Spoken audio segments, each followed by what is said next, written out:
toy. We're wanted men.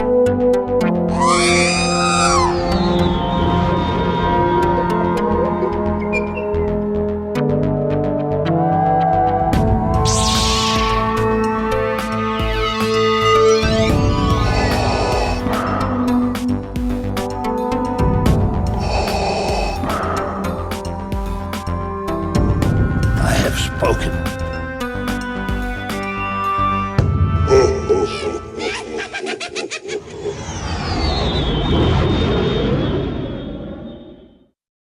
Welcome to episode 198 of the Smugglers Galaxy Podcast, your favorite Star Wars podcast for smugglers in the galaxy. This is an episode that Jason has been working on for probably 6 months, trying to get this gentleman on. And without further ado, Jason, I'm going to let you take it because this is your baby. This is a line that you collect. There's two things that when you think of Jason Wasoko, it's Action Fleet, I still get it wrong. MicroMachines. MicroMachines, Action Fleet, and then that fuzzy Kermit, Salacious Crumb. So Jason, why don't you take it away and introduce this the interview that we just did. Yes, so we are going to talk to Jim Fong, who was the design director at Galoob during the time of MicroMachines Action Fleet Episode 1. He started there in 1985. He came from Silicon Valley as an industrial designer, and you'll hear the story about how he started at Galoob, the first time he saw Star Wars, some of the titans of Star Wars that he met along the way, and I think those stories were pretty impressive. I really don't want to take too much of the time because we did talk to him for about an hour and 15 minutes. But yeah, so here is our interview with Jim Fong from Galoob, design director. Enjoy. Okay, yeah. So my background is in industrial design, and I did go to San Jose State. And back in the day, it was all Silicon Valley. It still is, but mostly when you graduate, you end up working in Silicon Valley, designing bezels for computers or designing, back then, floppy disk drives. People wouldn't know what that is today. No, they don't. You're talking about but mostly, Silicon Valley electronics, and so we all graduated, we all ended up in that field. But luckily, I was able to find something that was more aligned with what I like, which is fantasy, science fiction. Ray Harryhausen. I grew up with all those Ray Harryhausen movies. Yeah. And so it was really a perfect fit for me to find a job at Galoob. And getting the job at Galoob was really interesting because it was only by freak accident that I got the job. And I've told this story multiple times, but I was reading the San Francisco Chronicle, which is our local newspaper in the city. And the front page said, Mayor Feinstein, Dianne Feinstein, is going to be buying a house in San Francisco in, I forgot where it was, St. Francis or something. Okay, nice. So you read it and you move on. But the next day, the paper says on the front page, well, she may not get the house after all, because a wealthy toy maker named David Galoob is planning to buy the same house. Oh, nice. So I said, wait a minute, there's a toy maker, a Galoob? I never heard of that. So what I did was I dialed, I think it was 411. That was for information back in the day when they had that. And I said, hi, is there such a thing called Galoob Toys or something? And they said, oh, yes, here's the phone number. So I called the number and I explained to the receptionist, hi, my name is Jim, blah, blah, blah. And are you a toy company? And she goes, oh, yes, we're a toy company. And, I'll connect you with Dave Kaplinski. And I'm like, wow, that was fast. Wow. And so she connected me. And Dave said to me, can you come in today? Wow. Wow. And I said, I don't think so. I'm not even ready, My portfolio's not ready. But eventually we did make an appointment. I saw him a week or two later, and he pretty much hired me on the spot. Wow. So I was at the right place at the right time.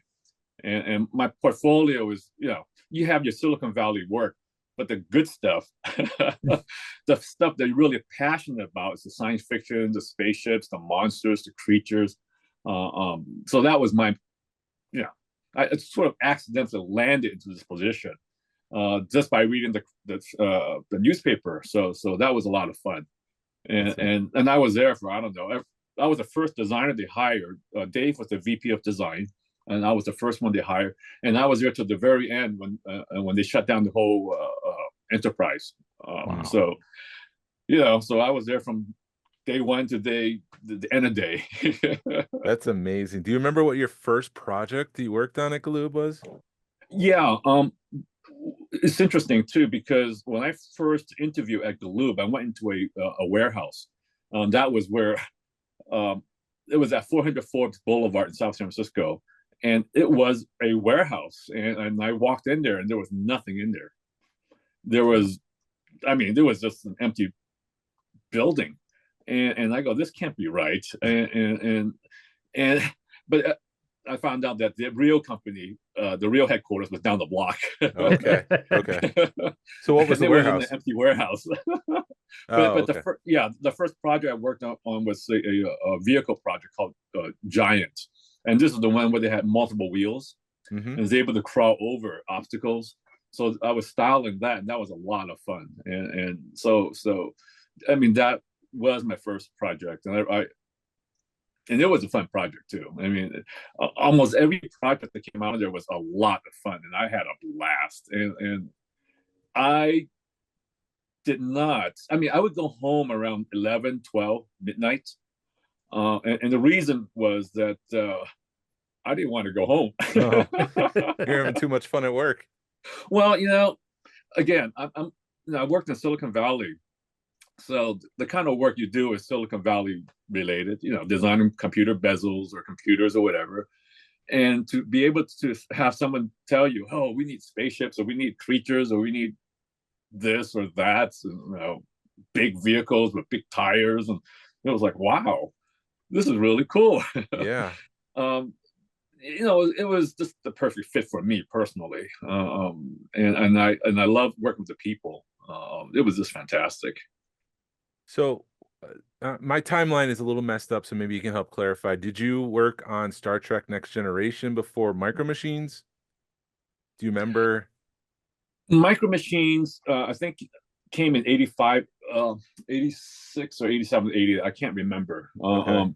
But I was there when they brought in the MicroMachines. Okay. And the MicroMachines, and I remember being in the meeting in which, they had these tiny little cars. Yeah. And it was, Yep. tiny little cars. Wow. And I looked at it, I go, wow, this is really fun.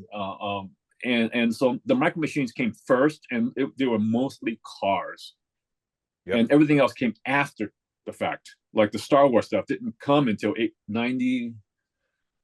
It's about 93, 94. Yeah, something like that. And so, but the original MicroMachines came as cars. And in fact, I think prior to the MicroMachines, there was a product called Skeeters from Ideal Toys, and they were their MicroMachines back in the day. Yeah. And I think the MicroMachines were the next generation after Skeeters. Okay. So that was it was a lot of fun doing the MicroMachines. I had a blast doing that too. We all did. So it was your job to design different vehicles? Because there was a whole lot of, there was vehicles, there was airplanes, there was military, there was ocean. Right. And when you say design, that's, I don't want to say design, because these cars are already designed. If we want to do a Camaro, well, that's a Camaro from General Motors, Chevrolet. So we're not really designing it from scratch per se. The car already is out there. People are driving it and whatnot, and all we have to do is shrink it down to size. So and of course the proportions change. It looks a little bit more cartoony. But what we did do a lot of were the play sets for the cars. and that in itself was a lot of fun. It's yeah. I mean, I worked on the pocket playsets, the MicroMachines pocket playsets. Are those the ones that unfold? Yes, Yes. and in fact, I have a story about that because I was working obviously with David Galoob and Saul Jodell, and I was tasked from Saul to design this thing that you could open up and put in your pocket, or put everything back in and put in your pocket, and you can go to your friend's house to open it up and set up your playset with your friends, and so 12 designs. There were 12 designs, and Bill Bowes, who was my partner in crime there, asked Bill to help me design, I don't know, 2 or 3 of them, and the whole thing was done in 3 weeks. Wow. I know I worked on it for 3 weeks straight, and that's not a problem because I was having too much fun. Yeah. But the presentation itself was interesting because I did these drawings, and I met with Saul in the conference room in the warehouse, Mm-hmm. and I remember, I mean, basically it's a warehouse, and there was just a desk in his office. That's not even his office; it was just a meeting room. So I placed the 12 drawings. There was nothing for me to stick on the wall, but I just put on the floor 12 drawings, and I said, "Saul, these are 12 designs I'm presenting to you." And he looked at it and he said, "Well, that's 12. That's a lot of plastic. That's a lot of tooling involved and whatnot." Yep. And I said to him, "Well, if you only do half of that, or 9, it's not going to look like a city because you only have a few blocks." He goes, "Okay, let's do 12." And that was it. Nice. I mean, and that was how efficient it was back in the day. That was like my gateway into MicroMachines. My brother and I was about 7 or 8 at that time, and we would buy the MicroMachines and we would get those play sets, the pocket ones that you were talking about. The cool thing about that was those can connect. There was bridges, and you can connect them together. So my brother can get a set, I can get a set, and we put them together, and we'd be playing with our MicroMachines. I also remember the transforming play sets. There was a gas can, a spark plug, Right. can of wax. Were you involved with those? Right. Tony Mondini, the other designer, designed those, and it was he's an extremely talented designer, and the stuff back then we had drafting tables, not CAD. Yeah. But I would go to his drafting table and look at his work. I go, "Wow, that looks really cool. I love this," and yeah, it was great. And the funny thing about the pocket play sets too, is that there's a suburban house in that playset. That's actually my house. Wow. Well, I was good. That's good to know, because I was going to ask about some of it, because there's some Easter eggs. You have some Easter eggs in the MicroMachine stuff eggs too, and that's funny. Yeah, and it's also the fish and chips. I like fried fish. And so instead of a hamburger drive-through, like, I want to do a fish and chips. And I think Lori Von Ruden and we went. I think she was marketing or product manager. I forgot what it was, but she goes, "But Jim, nobody likes. No, we're in America. We don't like fish. No, people aren't. Fish and chips is not a thing." I go, "Well, I like it." So we went ahead with fish and chips anyway. And then Bill, who designed the rock quarry, if you look at the label that he did, it says JM. I think this is JM Quarry or something like that. But you read the negative space, it's actually JIM, Jim. Nice. So we're doing all kinds of fun, silly things, Easter eggs that we kind of pack in there, and there were a lot more when we got to Star Wars. Yeah, absolutely. Let's talk a little bit about that, because it was in the early 90s. Hasbro dropped the ball. They had an exclusive, what am I trying to say, Glenn? The exclusive ability to an exclusive deal, or to make Star Wars figures, and they were supposed to send $10,000 every year to Lucasfilm, and one year they forgot, which opened things up for companies like Galoob and Bendham's to take over the line. What was that like, to be offered the opportunity to make Star Wars toys? Well, that was a shock. Yeah.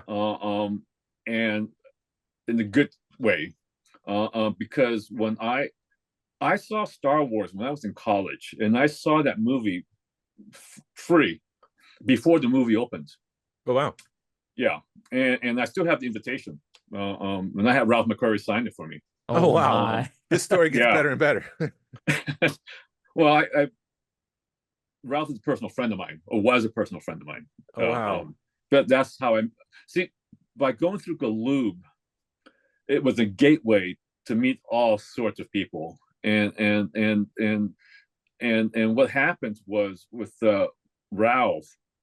I started at Galoob, and I'm working late one evening. One of the art directors, Jim Kelly, and he and I, we were talking, and we were talking about art that we love, and movies that we love. And I said, "Oh, I love Ralph McQuarrie's art, and his work on Star Wars is incredible." And Jim goes, "Oh, I know Ralph." I go, "What? You know Ralph?" He goes, "You want to meet him?" I go, "Of course." so he, we met at his house, and we had lunch, and I was just speechless, because he's like a god, Yeah. And he was very nice, very shy, and we didn't say much to each other.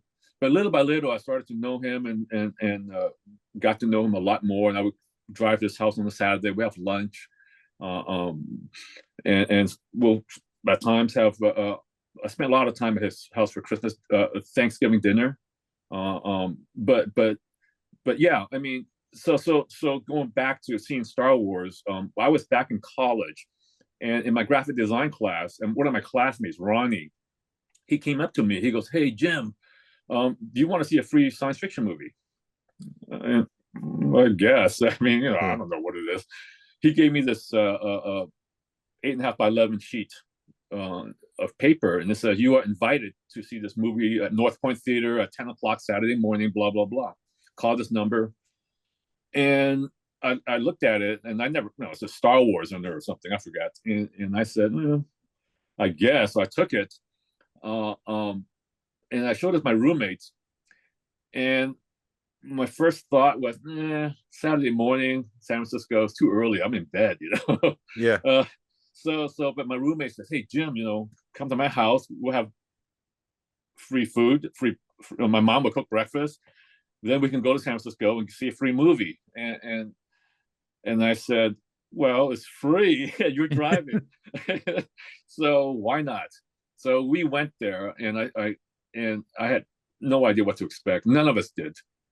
And when before the movie started, Gary Kurtz came out, and he said, "Hey, thank you for coming. Saturday morning, early in the morning. It's foggy outside. You ought to be in bed and all that. But no, after the movie's over, please do not leave. We want to hand out a little flyer to you, a little survey, and tell us what you like and what you did not like about the movie." So we didn't, okay, fine. And the lights dropped, and 20th Century Fox, and then the music just kicked in, and it woke everybody up. It woke me up, and I didn't know what to expect. And when that spaceship, the Star Destroyer, went overhead, my jaw just dropped, because I could not believe what I was watching. It was that amazing to me. So when we got the license, it was like, oh my goodness, this is a dream come true. This is incredible that we now have the opportunity to work on this property, and that was just like the perfect project, and I jumped into it with gusto and had so much fun. And of course, we have presentations at the ranch, Skywalker Ranch, every Friday. Meetings and whatnot, and it was a lot of fun going there as well, even though it was quite a drive going to Nicasio. But it got to a point where it was routine, and so it was always a pleasant experience to drive up there and enjoy the scenery, enjoy the ranch. I had a chance to take my family up there, and my son was very young at that time. And instead of looking at the Indiana whip, in the display, he was just running around the whole place chasing after crickets and animals and whatnot. So he didn't understand, what it was. Yeah, he was too young. So you've met Ralph McQuarrie and Gary Kurtz. Have you ever crossed paths with Mr. Lucas? I know you've met Doug Chang too, which we'll get to in a little bit, but did you ever meet Mr. Lucas? He was, the times I saw him, I did not talk to him. Okay. I saw him mostly at Ralph's funeral. He was next to me in the food line, but you're not going to say anything to him. No, that's not the time for that. Yeah. But yeah, I did meet with Doug, but I met with Doug before Star Wars because a friend of mine had worked. He was doing some freelance work at Galoob, and he also ended up working at ILM. Mm-hmm. And he would invite me to screenings with the ILM crew. Free movies,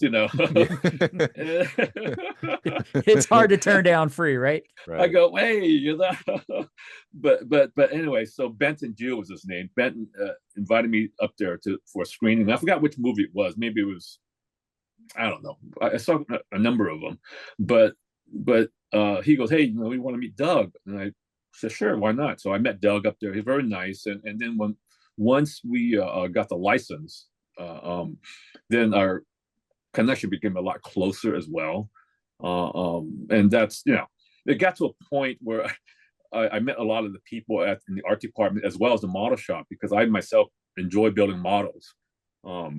And sometimes I would, just leave the ranch and stop at IOM, have lunch with the guys, or knock on the back door.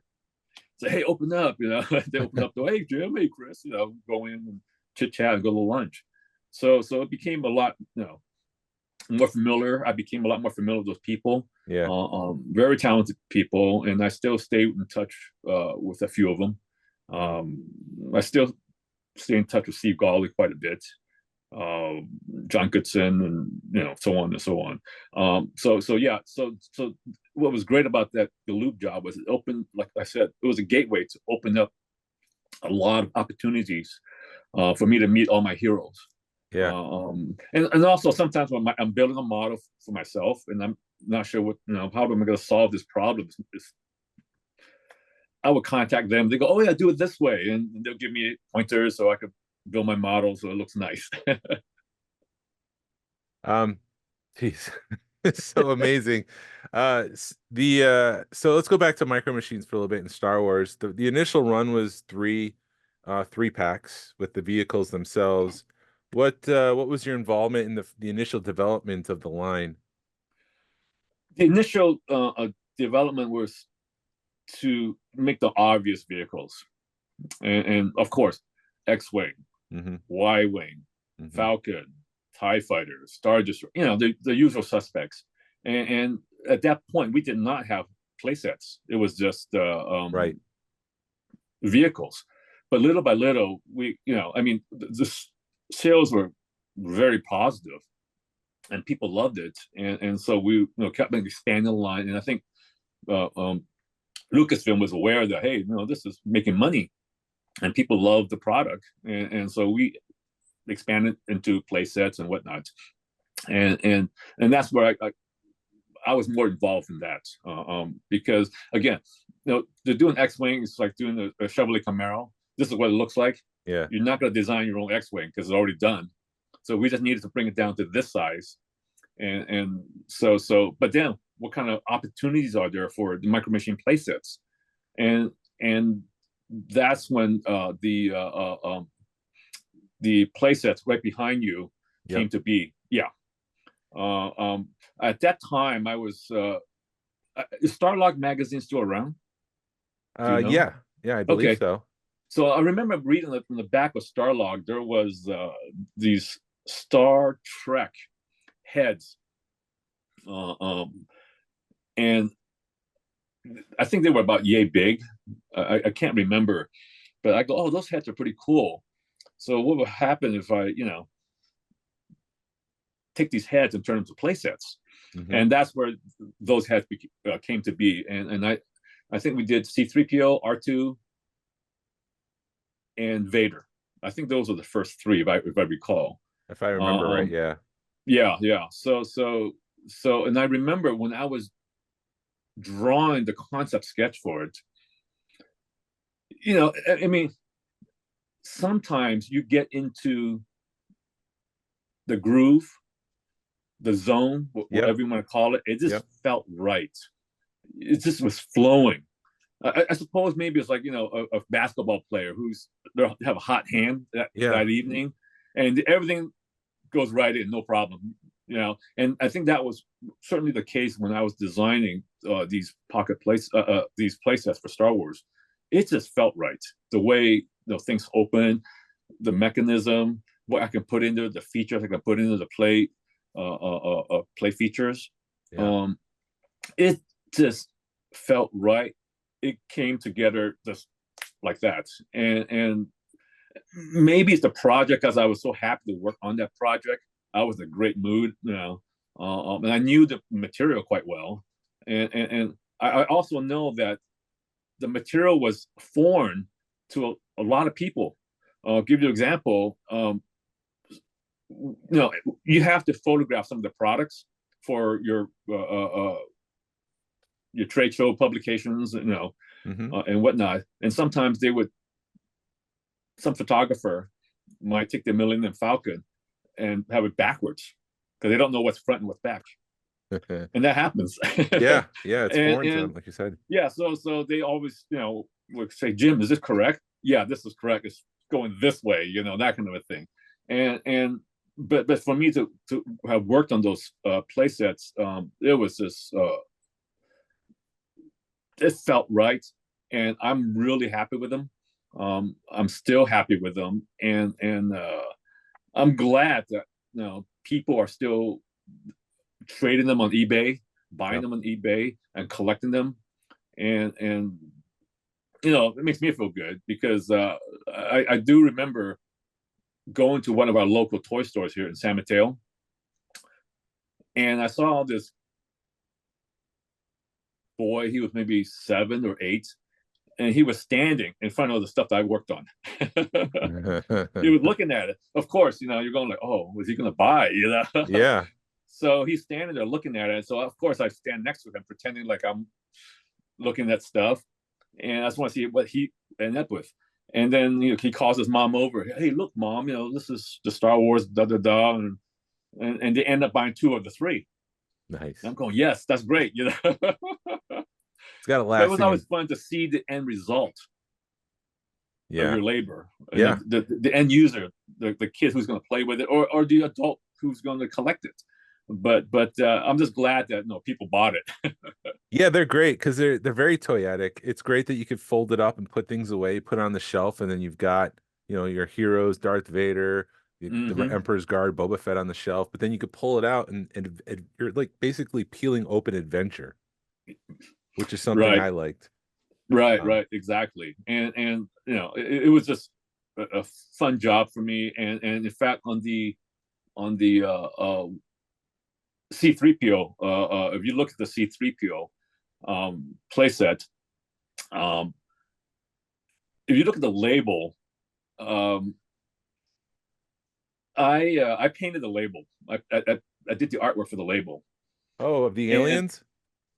Well, yes, the aliens, the ones that were heating up the footpad and all that kind of stuff. Yeah. But if you look carefully, I'm in it. Oh, are you?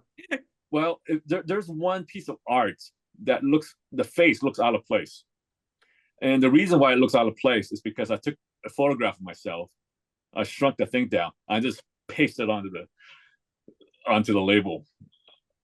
That's awesome. Yeah, it is. I'm gonna have to take a closer look at this afterwards. I'm looking at it right now. Like, which one is it? Which one is it? I have a cone hat, a tall hat, I think. Cone hat? A tall hat. Yeah. I'll have to look at this later, but that's awesome. It doesn't look like a painting because it's not. It's just a photograph of my head, Oh. of my face. Oh, is And it thank you Jabba? Was it for Jabba or the wearing your Cantina? shirt. Huh? Yeah. I'm sporting some Galoob merch. Was it the Cantina or was it Jabba's Palace? Do you remember? Because let's see. With my face. There it is. Okay, so it's R2D2. It's Jabba's Palace. Jabba's Palace. I'm sorry. Yes, it was Yeah, Jabba's I Palace. see you. Okay, yeah. I was looking at all the aliens. I'm like, none of they don't look familiar, Yeah. but there you are. There's one of the Easter eggs I didn't even know about. There you are. You're in the corner. You know, there's another Easter egg when we got to Action Fleet. Yep, it's the Yavin playset. No, well, No. yeah, the Yavin as well. That's obvious. That That's one's too obvious. But there's a Millennium Falcon Action Fleet vehicle, which is about yay size. Yeah. But on some of them, not all of them, if you open it up, you got to unscrew it, of course. There is a little dedication that's engraved into the plastic. And I don't remember exactly what it says, but it's, certainly it's for my son and all the fans who have purchased the Galoob items. Jason's gonna go find a screwdriver right now. I've been looking for one, but I've been flipping up the back. I didn't realize it might be inside the piece itself. It's inside. You have to unscrew it. And I got the idea from when Steve Jobs created his first computer or something like that. He had everybody's name engraved at the inside. Yes. You have to open everything up to see it, but it certainly is there. So that was a lot of fun to do. And I remember when I asked we had a Hong Kong office, mm-hmm. and when I asked that office to do that for me, they said yes, but they were terrified because they could get in big trouble for doing that. Yeah. So they went ahead and did it, but it's really tiny. All right. And I said, well, I want it bigger. And they said, well, that's. So I said, okay, it's tiny is fine. It's in there. That's the main thing. I want to leave something behind for my son and for all the fans. To dedicate this to all the fans who actually bought our toys, because it's the fans who made us. Mm-hmm. We need all the customers we can get because we were such a small company. Mm-hmm. And what we lacked in size in terms of revenue or compared to like a Mattel or a Hasbro, we made up in heart and effort, and hopefully creativity. And creativity, I was going to add that too. Yeah, absolutely. Yeah, and speed, because we were able to get things done a lot faster because we were so small. So that was a huge advantage as well. And less red tape. Yeah, less red tape. And I know that as the company started growing, red tape started to filter in a little bit. But overall, I still think that was a lot more efficient than a lot of the larger companies that had just piles of red tape. So despite the fact that we started getting some red tape, we were still pretty efficient, and I really appreciate that. How was it working with Lucasfilm? Because I imagine they would need to sign off on some of this stuff. And you said you met them every Friday. Were they a great partner? Did they have a lot of changes? They were a wonderful partner, and we worked with Stacy up there, and we would bring our concept drawings up there. Yeah. To tell them, we're thinking about doing this toy that does this and this is that and this and that, and they would look at it and give suggestions. But for the most part, they knew we were experts in that field already, designing toys, because there's always a balance between what you want to put in and the cost of the toy. You want to put a lot of stuff in, but the toy might be $80, Yeah. And that's not the budget that people have. So it was wonderful working with them. It was easy working with them. I enjoy going up there, and I had absolutely no problems working together with them, and none of us did. The drive every Friday, it was a 10 o'clock meeting. I think it was 10. And so we'll go up there, and sometimes it was me and Tony Mondini or Anthony Yao, or whoever. And sometimes we even had an intern with us from Japan. His name was Noriaki Sumon. And it was great because he loves Star Wars. And, this is the first time to America kind of a thing. And so one time I took him up there, and it was like, yeah. His mind was blown. It was absolutely. It was like, you're going to, the castle, it was just fantastic. Because a lot of people will never have the chance to go up there to look around or even be there. But I was able to, bring him in for a meeting, and that was a lot of fun, especially watching him enjoy the environment so much. So it was just great.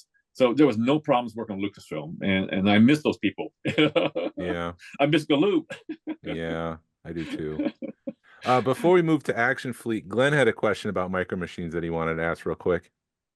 So on the Death Star playset, the Uncle Owen and Aunt Beru Easter egg, whose idea was that? Okay, I did not work on the particular project. Okay. Well, never mind then. Yeah, it's the only toy to feature the burnt skeletons of Uncle Owen and Aunt Beru. And we've heard, people have talked about that, and it's like, who would do that to a kid's toy? It's interesting you say that, because going back to my meetings up at the ranch, I had wanted to do an AT-AT that opened up. Jason, he said it right. He said it right. I see AT-AT. He says AT-AT. I'm sorry to interrupt. Walker. But I said to the Stacy up there, I said, how do you go to the bathroom up there? I mean, so I had, there were two things. I wanted to put a bathroom with a toilet and the toilet paper on the water tank. and she was kind of hesitant on that, and she said, well, there's no such thing as, they never show that kind of stuff in the Star Wars universe. And she this is a true story, and she goes, if you can find any reference that has bathrooms in Star Wars, we can put it in. So I went and looked, and I had Anthony Yao, the guy I work with. I go, Anthony, we gotta find something, and we found a video game that had stormtroopers at the urinal. so I brought that up there, but they still wouldn't let me do it. Oh.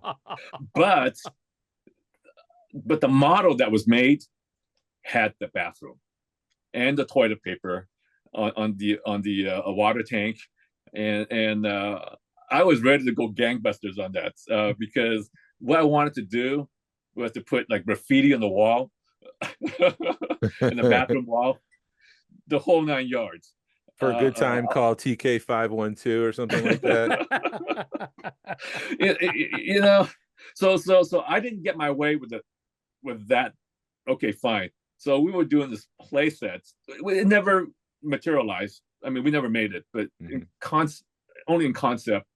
And I wanted to do the cantina scene, but everybody's drinking in there. They really got to use a bathroom. So but then there are these different aliens.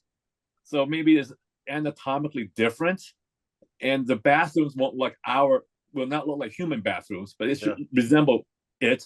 So what we wanted to do was sort of put a human-ish bathroom in there, but without saying this is a real human bathroom. That way we can kind of go under the radar.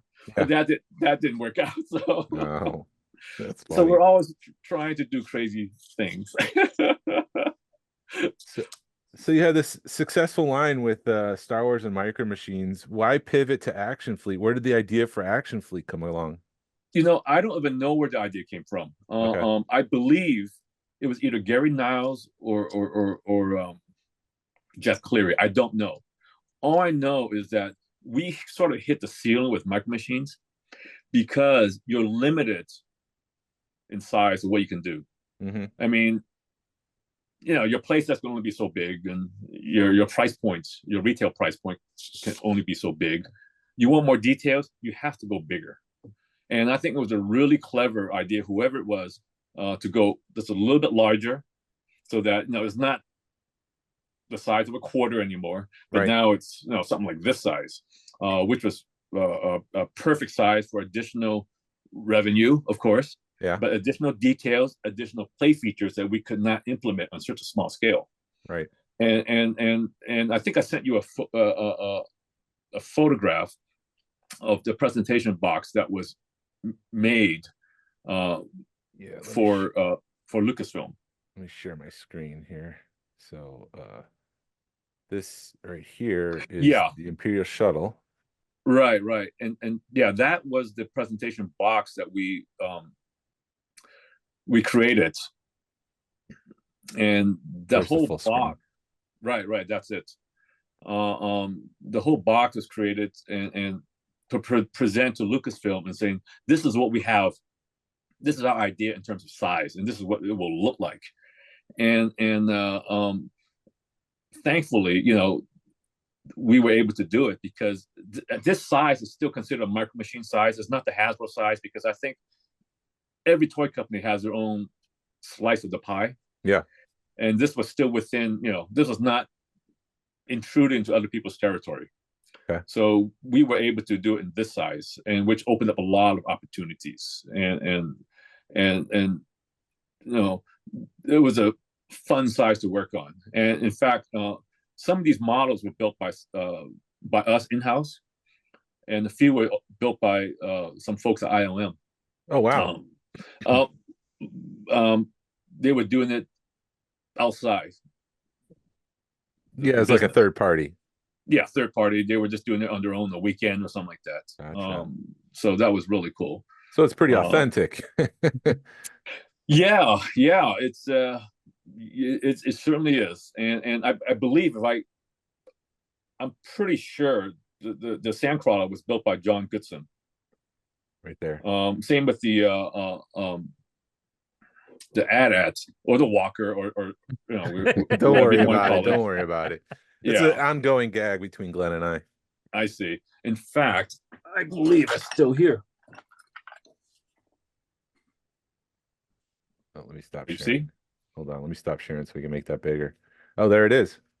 I don't know if you can see it. You might have to put it in front of your face. Yeah. Oh. Okay.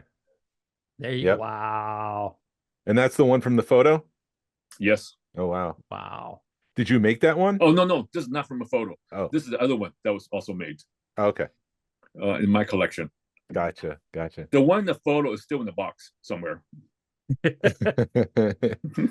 Well, I'm glad it didn't get destroyed, because that was one thing that happened at Kenner when Hasbro bought them. A lot of that stuff just ended up in trash bins, and I'm glad to hear that some of that prototype, if you will, stuff you still have, and that it didn't get destroyed. Yeah, a lot of things. When we were shut down, we had to give up a lot of things, and a lot of things. I wish I had all my control drawings. I don't. Those are the drawings I did for the play sets for R2, C-3PO, Vader, Stormtrooper, and whatnot. I have it like a old blueprint of it, but it's not the original. Yeah. They were beautifully drawn. I really I really put a lot of effort in those drawings, because I just love the subject matter. And it's really a shame that I no longer have them. They're probably landfill by now, obviously. But it is what it is, and at least I have something. So you had mentioned Ralph McQuarrie. He did a lot of art for Action Fleet. So did that come out of your relationship with him, and were you guiding him as to what you wanted for like the box art? I recall one of the meetings up the ranch, I had mentioned to the licensing people, we're doing this stuff. It'll be so cool. We did this, play set, and we could have Ralph painted. It adds so much more authenticity. Yeah. And they kind of, okay, but ultimately, we did use him. I did not guide him. That's the packaging group at Galoob. But it was so fun to see him.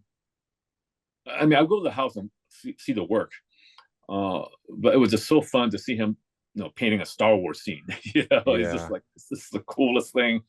It's even though he was out of Star Wars by that time, after the 3 movies, but it was just amazing, and he was so easy to work with. I know that the packaging group would give him art directions, say, well, we need to change to this angle because we have a box art here, the window here, and and no problem. He was able to adjust, no problem. It looks fantastic even after adjusting. Lower this, change that, easy. Yeah. And I do know that we had some prints made of his. Yep. Yeah, and they were given out at Toy Fair in New York, because I know that he went to Toy Fair for Galoob, and he sat there, he signs the prints and handed it up to visitors. So that was a lot of fun. Yeah. But Ralph did say it was very cold. It was snowing. It's always snowing during Toy Fair. Yeah, because it's what, February usually? Yeah. It's all the worst time, but still, I mean, I know he had a blast. And we were all like trying to get as many prints as we can for ourselves. Of course. Yeah. One question I've always wanted to know, and maybe you're not the right person to ask, but I'm just curious about the process of making MicroMachines. Like, from concept to completion, what was the process? Was there a sculptor involved? Did they do like a 2-up and then they shrunk it down during the process? Yes, they would have to. Well, the process starts with what we call a control drawing, and again, this is before CAD. Back then, we didn't have it. We certainly couldn't afford it. It's basically you draw on vellum, how big you want this thing to be. I know that sometimes we were just overwhelmed with so much work. We'll farm out the work to other people, and they will draw it for us, and we'll take the vellum, we'll send it to our office in Hong Kong. The Hong Kong office was called Galco. Yep. And in fact, I still stay in touch with a couple of guys from Galco. Oh, wow. Even today. Wow. Even today. Maybe I email them once every couple of weeks. That's awesome. Yeah. And they themselves are not a sculpting house or anything like that. They're just the facilitators. They will contract. They will find the sculptors for us. Okay. And they will have the sculptor and the model makers over there make these models for us. And to make a micro machine is pretty straightforward. They'll do a pattern, maybe 2-up or 3-up, and they'll shrink it down. And in fact, I wish I had one here. I know I have one in the house somewhere, but not in front of me. But yeah, so tooling will be cut based on the approval. We'll get the model from Hong Kong and say, Jim, this is what it looks like. Oh, okay, fine. And tooling will be cut, and test shots will be made from the tooling. And this is where they inject whatever they can into the cavity. It could be red plastic, green plastic, different colors of plastic. It comes out all swirly. Yeah. But it's all about just testing to see what it looks like and see how it fits. And those parts will be sent to us. To say, oh, so this is how, in the case of micro machine, nothing is really moves. But in the case of Action Fleet, we'll have the different parts where we could, open up the doors or test the landing gear and whatnot. Yeah. And once that is approved, they'll send us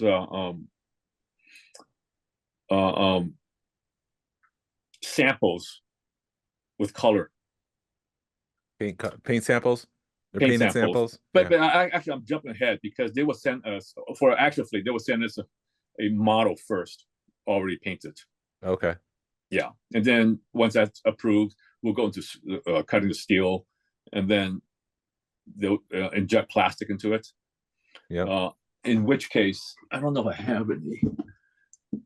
In which case, I don't.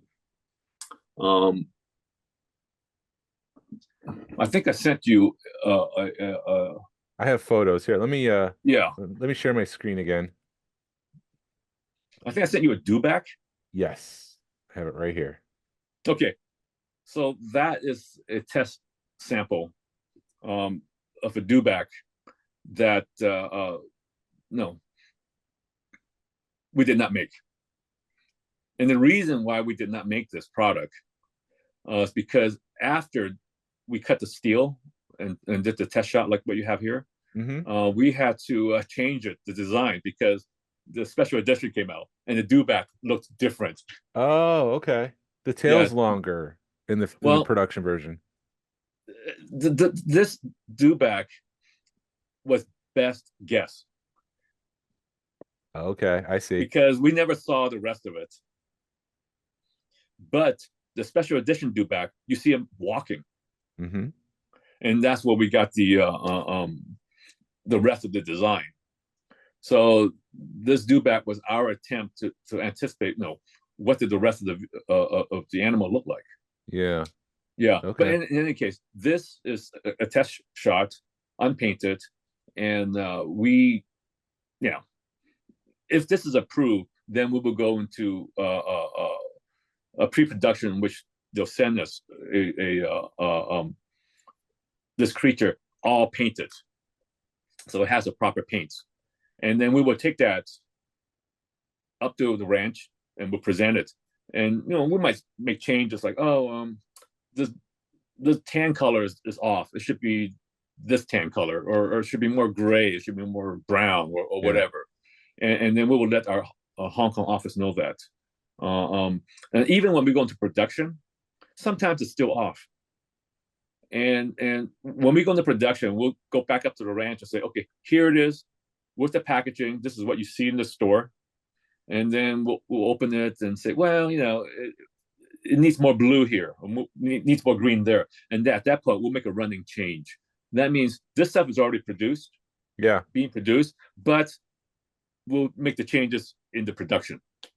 So there will be variations between the first generation and the later generation, because things just change, and sometimes we have to hit deadlines.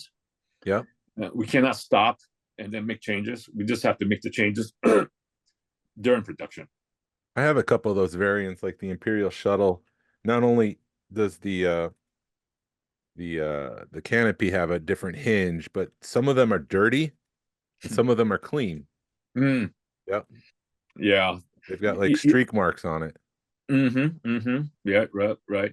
Yeah. So a lot of things, each one's slightly different. I mean, it's never going to be exactly the same.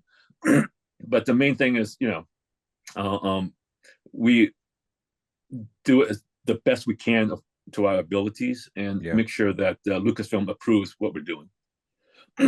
Let's we've got just for a couple more minutes. Let's go through these photos real quick that you were able to send over. So this is the dewback. The next one is this AT-AT. Yeah. The AT-AT, Walker, whatever. Yeah, that was a concept in which we were thinking about this could be a cool radio control device, maybe, or just a massive playset. Again, we do a lot of these concepts that we kind of know is never gonna go into production. Okay. But we do it anyway because you just have to push the envelope just to see. Yeah, because it seemed like it was more in scale with the snow speeder from Action Fleet, so I wasn't sure if this was an attempt to try to do something in scale, but it's also close to. It was, but again, we knew this would never fly. But I suppose it's kind of like a lot of the car companies when they have auto shows. They come out with these cool looking cars and knowing that these are just concepts, but it's just kind of cool. Yeah, absolutely. Yeah. What could have been. What could have been, and the oh yeah, that this was from a Joe Johnston Sketch. Concept sketch, and what happens is after you've done your X-wing, your Y-wing, your Falcon, all the usual suspects, then you start looking for what else can we do, and this was something that we had considered, but we built this sample, Yeah. but it never went into production. It's pretty awesome. So it's some sort of like troop transport carrier. It's like the mix of an ATST and an AT-AT kind of Right, merged together, and it's merged all in orange together. plastic with some clear. If it went Yeah, into yeah. production, would the back still be clear? Was that the intent? So you could see The back would not be clear. No, okay. No, I think the idea is that we might have a clear window. Oh, okay. So yeah. So but yeah, the back was not going to be clear. That's pretty awesome. I've never seen it in toy form before. I remember the sketch from Joe Johnston, but that's pretty awesome. Yeah. And then here you are with Doug Chang looking at the Royal Starship. What was that time like? Because you were getting access to Episode 1 stuff, and Star Wars was returning. Talk a little bit about that real quick. That was a very fun and exhausting time for us, because we were all excited that Star Wars is awake, coming back. Yeah. And we have an opportunity to work on Episode 1, and it was but also we had to come up with a lot of toys, and it was everybody, Yeah. everybody work, and to get the stuff out, and we had deadlines, of course, and it was exciting for us, but it was exhausting as well. I know that the guys were really tired, but we just kept going because we loved the property. And there we are in front of the 500 Forbes, as you can see, the 500 back there, which, by the way, is now a biotech company. That building is all gone. Oh, it's torn down, and in this place is a big, brand new biotech firm. There's Doug, there's Bob, Arthur, Doug, Henry, Anthony, and Rod Wong. So yeah, all of us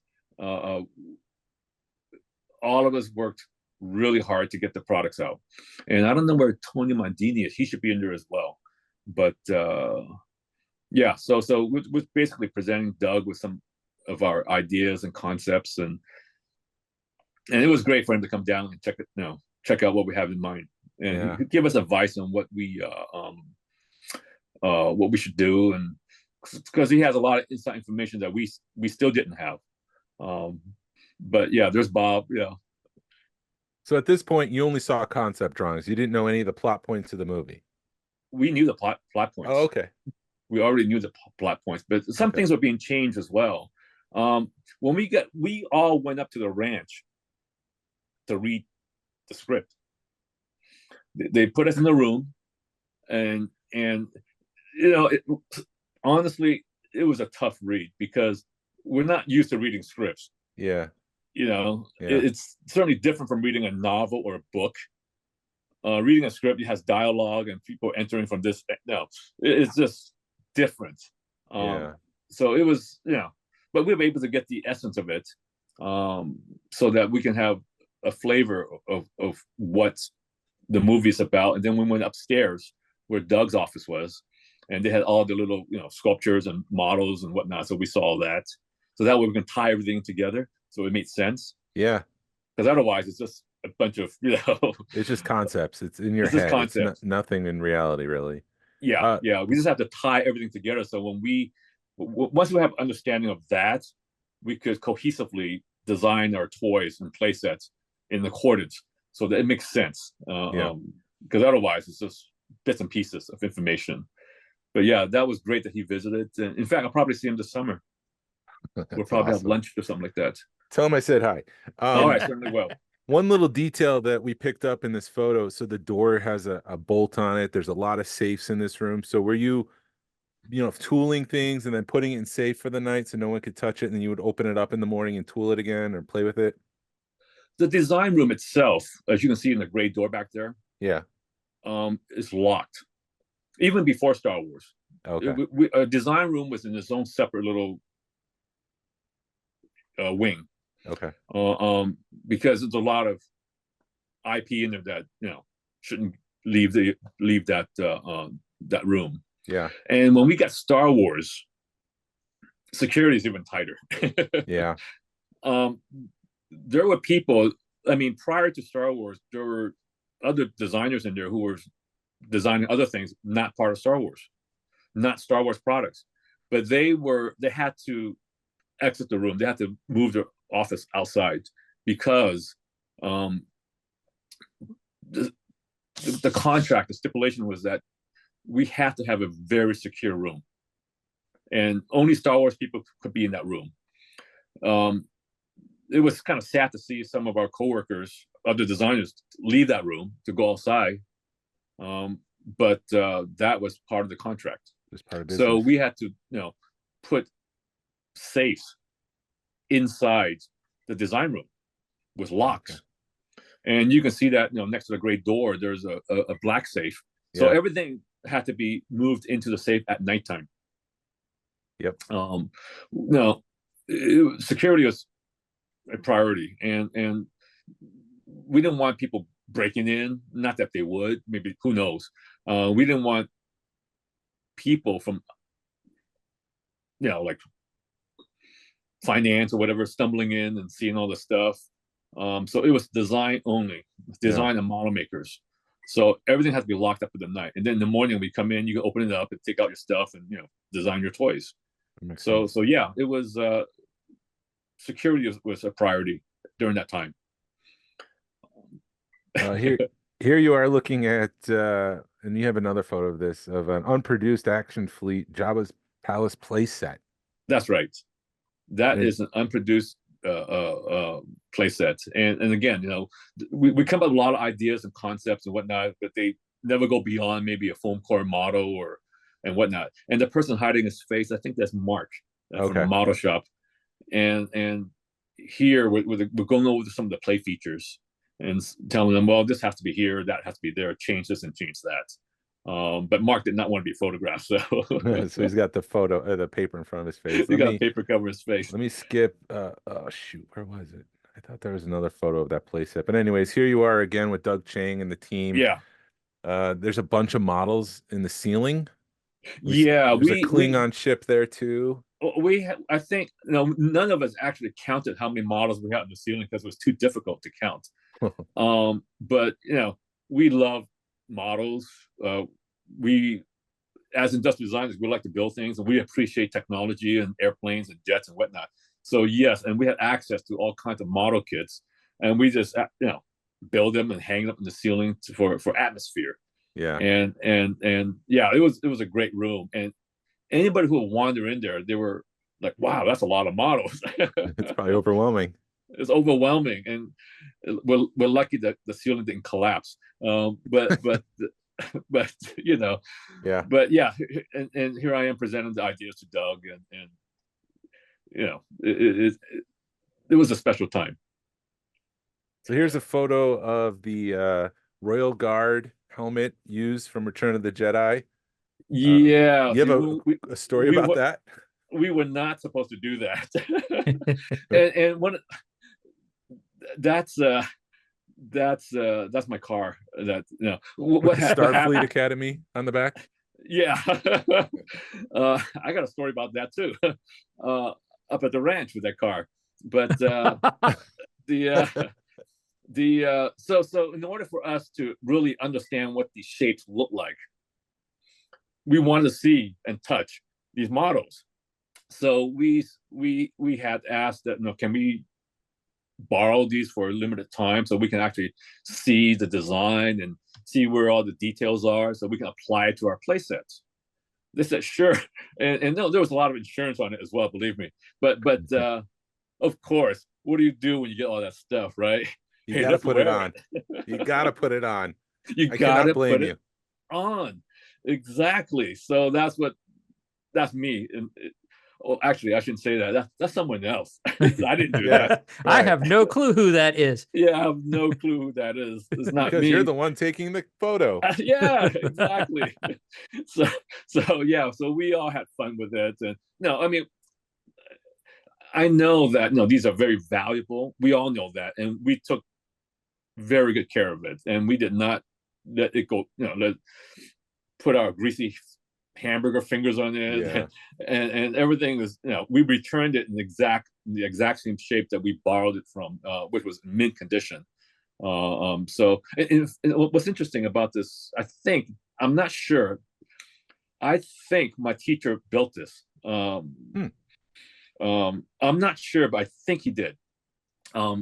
My teacher from San Jose State, Pete Ronzani, he was up there helping the model shop produce props and whatnot, and I think he helped build this. Wow. Yeah, Small world. small world. And and the car. Yeah. Starfleet. My car had the Starfleet Academy sticker on the rear windshield, and we were coming back from IOM, going back to the ranch, because we went to IOM to look at the models that were being made. All of us did, and one of the guys from the ranch in the car behind me, several cars behind me, had radioed the security guard, and said to them, "Hey, don't let the guy in. He's got a he's got Starfleet Academy sticker on his car." Yeah. But security guard goes, "I can't do that." but so let me in anyway. That's awesome. So here's another Yeah, photo. that's Bob Brettasani and Mark is Bob's on the right, Mark's on the left. Mark's in the model shop, Bob's is part of the design crew. So we were just looking at some of the concept drawings, and you can see Bob was in the model shop. Yep. Working on stuff. There's a Wired magazine with George Lucas's face on it too. Yeah, there is. That's right. Yeah. I don't know if that was posed or if we were actually working on a project. Yeah. I can't remember. But yeah, I mean, but you can see all the drafting tables. Yep. We all worked on drafting tables. Old school. These are the pitch boards for Action Yeah. Fleet. And so this was really cool to see. This is the Darth Vader transforming playset, but all the detail is kind of it's not carved in yet. This is very geometric almost. Right. Yeah. And when I designed this the playset here, I had some problems with the shape of his mask, because it was a little bit complicated. I wasn't sure how much I could fit in. So I asked Jeff Brewer to make this for me in the model shop. Then that way I can get a sense of the scale, how much space I have to work with. When I open up, where are the pinch points and whatnot, because his face is quite complicated actually, with all the little ridges and details. So this was very helpful for me to sort of plot out where all the features were going to be. So this is basically the first prototype of any of the playsets? Yeah, this is the very first, even before Hong Kong, because as I'm drawing it, I'm doing a sketch of it. So I normally when I design a toy, I do a playset. I do little thumbnail sketches, and they're only about 3 inches by 3 inches, 4 inches by 4 inches. I'm just kind of playing around, doodling to see how everything goes. But you can only go so far sometimes. And so when Jeff built this for me, I said, "Oh yes, this is perfect. Now I can really get a sense of the size, where the play features can go, how much room I have, how this mechanism is going to work, all those kind of things." So yeah, it was really helpful to have this. And you don't need it for every playset, but this one I needed it because of the complicated mask that in the front. Yeah, you need to get your footing basically. Yeah, and I just got to get it so that I'm not off. And I like how the hinge is just tape. I mean, that's how early it was. Yeah, that's old school. Yeah. Oh, so this is the other side of the Java's playset, the unproduced action fleet piece. That's right. And so the instead of like a trapdoor, I guess that was just hinged, so you could pull that aside and you could play with the Rancor underneath. Was that the idea at the time? Do you remember? I don't remember. It's been so long. I don't recall. But I think the white plate on the left, obviously was a floor, so you can put the other, And I think if we will have to continue on this, I would have put the trap door on that white plate, so that you can actually have the figures fall through, and then swing open the swing the floorway so you have access to playing with the Rancor. Okay. So there's a lot of fun stuff that can be done with it. And as you can see on the right hand side, there's the white detail there. That would have been where the I think Luke was trying to escape a door or something like that. Oh, okay. But yeah, so this was still, I would say this here is only about 40 to 50%. Okay. We would have liked to kept going and flesh it out and finish it, so that we have all the play features that were we can use from the movie. Right now, it's just kind of a raw physical piece. Yeah. For scale. And then you had these cards. So these cards, I think, were going to be like kind of like Power of the Force. They offered coins. These would be like business card size, and they would have the vehicles on it. Right. What I had towards the end of Galoob, what I wanted to do was I love toys, but I also love models. And when I say models, I'm referring to models that are built for the movies. And what I had wanted to do was my proposal was to create these action fleet vehicles that were very detailed, not just toy detail, but really detailed, really special, with a lot of decoration, a lot of weathering. So it's as if you were buying a miniature ILM model. And I also wanted to offer, like a trading card, but I didn't want paper. Like I wanted these cards to be special. Yeah. So I was thinking of, making them out of metal. So instead of just, okay, here's like a baseball card kind of a thing, which everybody has, but I wanted this stuff to be different, unique, highly sought after, and frankly expensive. Yeah. But unfortunately, we, at that point, the company Galoob wasn't, going to be around much longer, and so that project never took off, which is unfortunate. I would have liked to have another few years so that we could actually try something like this to see if we could make collectibles and not toys. Yeah. That would have really put you in a different category too, a new revenue stream. Well, yeah, like a Gentle Giant. Exactly. And I think if this was a successful line, it would have opened doors to a lot of different things. And like you said, it could be a new revenue stream that we never thought of, but we will never know. Right. Unfortunately, but no, that's how it is, right? That's showbiz. So I guess to wrap this up, one last question. We had briefly talked about your photo in the Yavin 4 playset. How did that come about? Because it's great to see Rebel Leader Fong out there. Well, I think Brian Galassa was the one who did the graphics for that. I can't recall if he did the playset or not. Yeah. But I said to, and of course I don't call him Brian, I call him Brain. And I said to him, "Hey, you know what? I would like to have my face in there," and it was simple as that. And so he put it in. That's and and honestly, I never even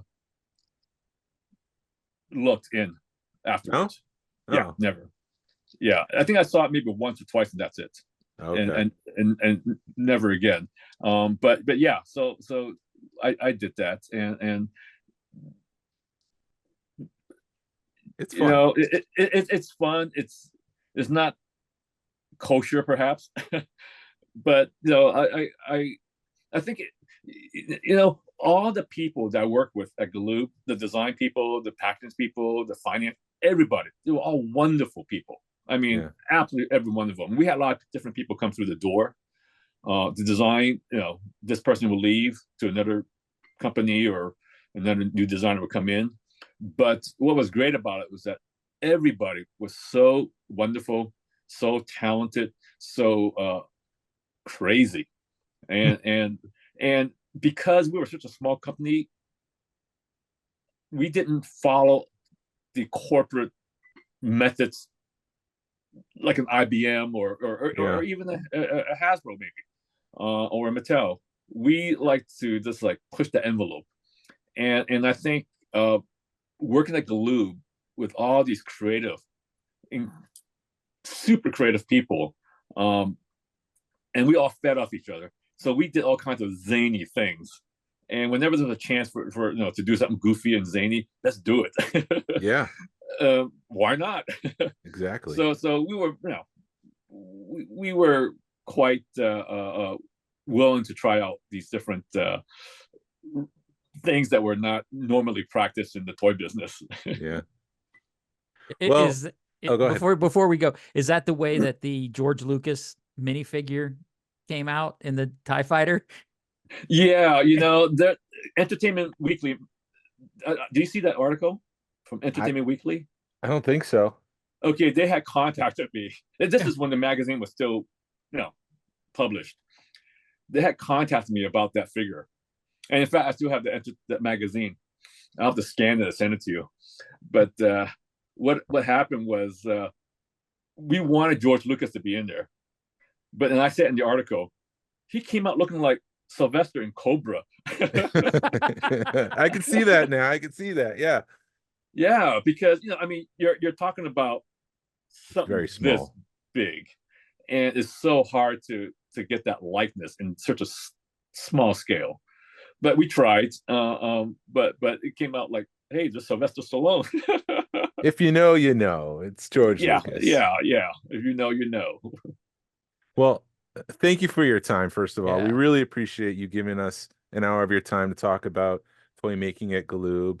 As you can see, I'm a big fan. My brother and I, we loved MicroMachines. We loved, and when Star Wars came along with MicroMachines, it just blew our mind because it was like, oh, this MicroMachines were made for us, but now they're really directing their attention at us because, you know, Star Wars MicroMachines is really speaking to us.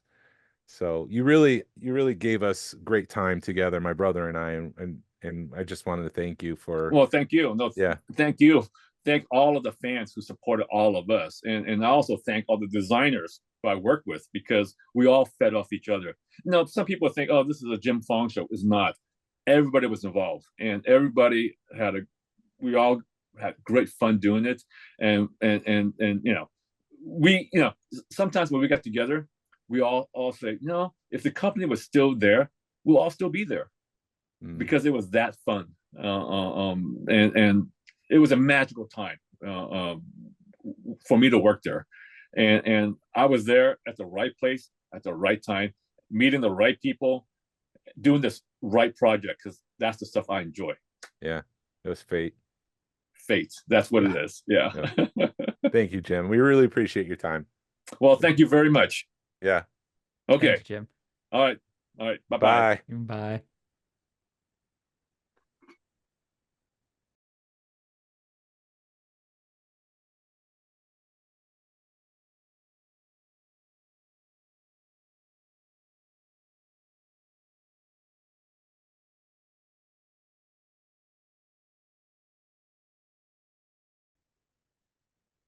Okay, Jason, do you need to go change your pants?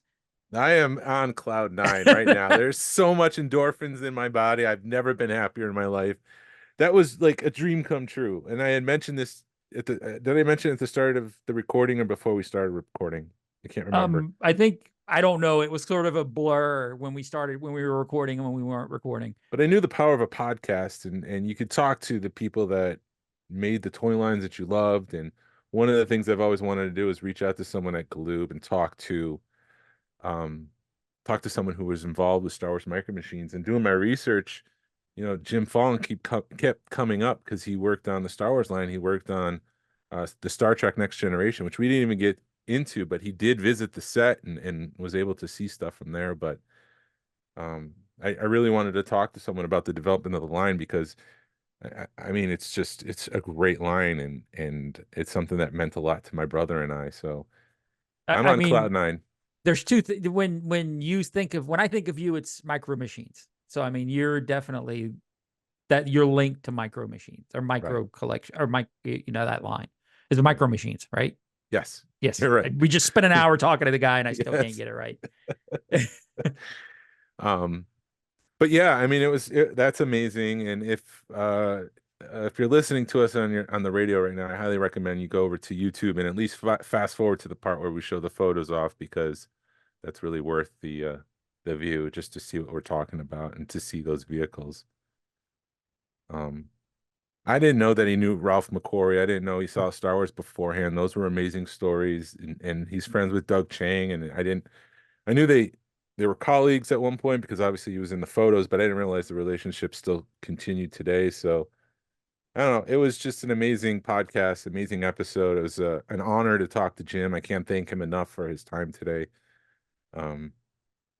Yeah, Cloud Nine. Yeah. Are you good enough? Can you do the closing statement?